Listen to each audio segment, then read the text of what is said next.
Well, you were the Reds broadcaster, and then you were a producer, programmer, and director for a few sports cable networks, including HSE and Pittsburgh, I think. How did you end up with the Astros?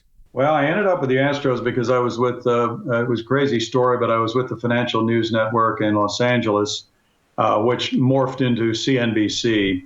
And at the time, they were on all during the business hours doing financial news, but at night, they had nothing but paid programming, sales type presentations for different products. And they wanted a live presence at night as well. And they felt if they could do a sports talk show, that would allow them to sell to approximately the same heavily male-dominated audience that their daytime stock market programming catered to. And so that was what they did. They started that show when Sports Time Cable Network collapsed in Cincinnati. There were about 5 or 6 of us on-air people who were under contract for one more year.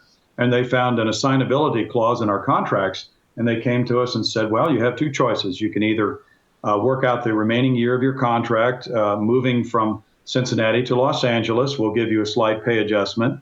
Or you can take 3 months severance pay. Well, that wasn't much of a choice. We all chose to move, even though none of us really liked the prospects of the job. But there we were doing this nationwide sports talk show on cable for 4 hours a night with a very small staff, very little money in the budget, but it was something that worked. And we actually must have drawn the attention of ESPN because we had this ticker running across the bottom of the screen, constantly updating scores.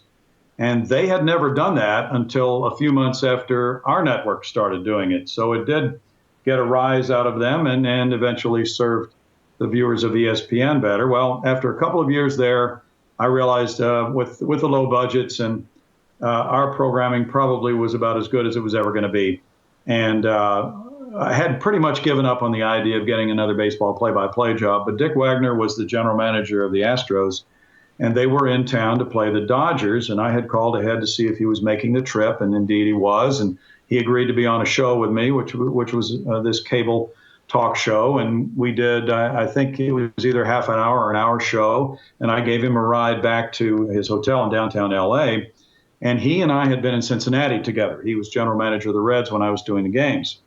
And he asked me, well, do you ever want to get back into baseball? I said, well, I'd love to, but I just quit applying for jobs because they're just not seemingly attainable right now. And he said, okay. And then in November of that year, I got a call from him saying, well, I remember you said you wanted to get back into baseball. Are you serious about it? And I said, yes, I am. And he said, well, we have an opening right now. And that was right after they fired Gene Elston. And he said, if you're interested in applying, our broadcasting director is Art Elliott. You should get in touch with him, and it's up to you from there. And, that's how I wound up getting the job, which was, again, beyond my wildest dreams. And, boy, has it worked out well.